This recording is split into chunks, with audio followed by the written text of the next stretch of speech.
দাওয়া ইসলামী স্পিকার, দাওয়া ইলাল্লাহ, দাওয়া ইলাল্লাহ। এখন বাংলাদেশের এই বড় দল আর এই ইসলামী দল আমাদেরকে যে মেসেজটা দিল যে এই দেশে মসজিদুল হারামের খতিবের মতোই কথা, উনি তো বলেছে হাজারে একজন। আমরা আমাদের বাংলাদেশে মনে হয় হাজারে একজনও ওনাকে নিয়ে এসে যদি জরিপ করা যায়, টঙ্গীর মাঠে ছেড়ে দিয়ে অথবা যে কোনো একটা মহাসম্মেলনে ছেড়ে দিয়ে, যেটা হয়ে গেছিল অনেক বড় বড় মহাসম্মেলন আমরা দেখলাম না, এগুলোতে যদি ছেড়ে দিয়ে মসজিদুল হারামের খতিবকে বলা হয় আপনি একটা জরিপ বলেন, এখন ও তো বলবেন তোমাদের দেশে তো লক্ষে একজন আমি সেই মুসলমান দেখছি না যে মুসলমানদেরকে আল্লাহ বিজয়ী দেওয়ার ওয়াদা করেছে। তাহলে এখন কি দাঁড়াইলো আমাদের অবশ্যই দাওয়া ইলাল্লাহ ফিরে আসতে হবে। যেই কথাটা আমরা সবসময় নুদান্দিন আওলাহা, যেই কথাটা আমরা বলি যে আমাদেরকে অবশ্যই দাওয়াতি কাজের মাধ্যমে বিজয় আনতে হবে, আল্লাহর পক্ষ থেকে বিজয় পাওয়ার আমরা উপযুক্ত হইতে হবে। আমরা তো বিজয় পাওয়ার উপযুক্ত নয়, তাহলে কিভাবে বিজয় পাবো? তাহলে এখন প্রমাণিত হলো ওই দিন টাইম কিচ্ছু হবে না, ভোট বাট দিয়ে কিচ্ছু হবে না। দাওয়া ইলাল্লাহ, আল্লাহ রাসূল সাল্লাল্লাহু আলাইহি ওয়াসাল্লাম শুধুমাত্র কালেমার ভিত্তিতে কি বলেছিলেন? কুলু কালিমাতান তাদিনু লাকুমুল আরব ওয়া তুআদ্দি ইলাইকুমুল আজামুল জিজিয়াতা। আল্লাহ রাসূল সাল্লাল্লাহু আলাইহি ওয়াসাল্লাম লাস্ট মুহূর্তে এই যে নবুয়তের 10ম বর্ষে যখন আবু তালেব মারা যাচ্ছে, ওই সময় যখন এই কুফার কুরাইশ, সাদাত কুরাইশ, তারা যখন বিছানার পাশে এসে বলল আপনার ভাতিজার ফয়সালা করলেন না, আপনি মারা যাচ্ছেন। এতদিন আল্লাহ রাসূল সাল্লাল্লাহু আলাইহি ওয়াসাল্লাম কালেমার ফজিলত বলছিলেন। কালেমার আজকে তিনি কি বলেন? কুলু ইয়া আম্মি উরিদু মিনহুম কালিমাতান ওয়াহিদান তাদিনু লাহুমুল আরব।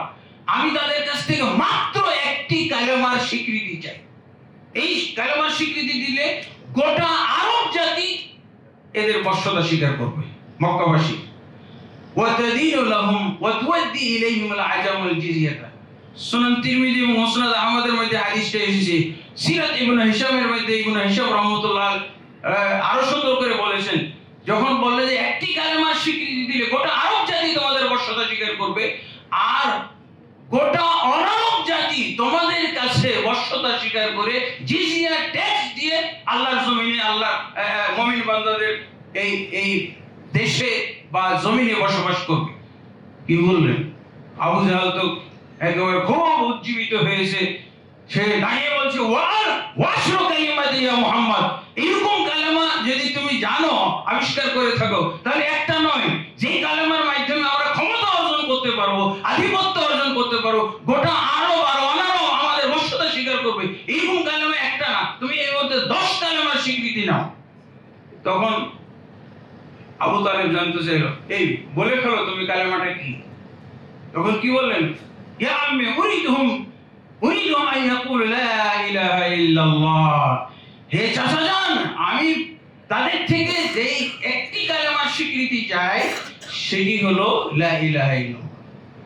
আমরা যারা শহীদ আকীদা এবং মানহাজের দায়ী, তাদের সবারই কিন্তু একটা কথা, তাওহীদের ভিত্তিতে আল্লাহ কি ক্ষমতা দান করবেন, দাওয়াতের মাধ্যমে ক্ষমতা দান করবেন, সেটাই সত্যি পরিণত হলো। 80 বছর পর এসে ইস্তফা দিয়ে বলছে আমরা ইসলামে নাই, আমরা ভোট চাই। ইন্না লিল্লাহি ওয়া ইন্না ইলাইহি রাজিউন।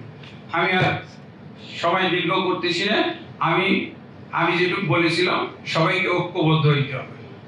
এই হলো আজকের কথা। এইভাবে চলবে না। আবার ঐক্য কিন্তু 100 নম্বর হইলে চলবে না। এই তুমি কত নম্বর ঐক্য? আমি 20 নম্বর ঐক্য, আমি 50 নম্বর ঐক্য, আমি 99 নম্বর ঐক্য। এই ফালতু ঐক্য দিয়ে কাজ হবে না। ঐক্য মানে সবাই একতাবদ্ধ। আমার মসজিদ ওনার মসজিদ, আমার মসজিদ, ওনার মাদ্রাসা আমার মাদ্রাসা, ওনার সম্মেলন আমার সম্মেলন, এর নাম হলো ঐক্যবদ্ধ। খালি ঐক্যবদ্ধ বলে হবে না, প্ল্যাটফর্ম আমাদের এক হইতে হবে।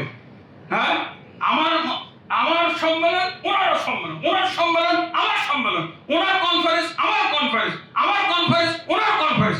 এইভাবে বুঝলে হবে না ওই 100 নম্বর ঐক্য, তুমি কয় নম্বর ঐক্য, আমি 99 নম্বর, এই যে হবে না। ঐক্য মানে হলো সবাই একত্র হইতে হবে, কমপক্ষে ঐক্য মনা হইতে হবে। আজকে আমরা কি দেখছি? প্রীতি সম্মেলন, প্রীতি সম্মেলন, মহব্বত দিয়ে কি হয়? আমরা ঐক্যবদ্ধ হইতে পারি। যদি মহব্বতই না করতে পারি তো ঐক্যবদ্ধ হওয়া যাবে? ঐক্যবদ্ধ হওয়ার পূর্ব শর্ত হলো প্রীতি প্রীতি থাকতে হবে, প্রীতি, এটাই বুঝাইতে চাইছে। আলহামদুলিল্লাহ সবাই যেটা আর কি ইশারা ইঙ্গিতে বুঝতেছিলাম, বলতেছিলাম, আজকে স্পষ্ট করে আমি বললাম। আল্লাহ তাআলা আমাদের এই সম্মেলনকে কবুল করুন, বরকত মণ্ডিত করুন এবং আমাদেরকে এর মাধ্যমে কল্যাণ দান করুন। আল্লাহুম্মা আমিন।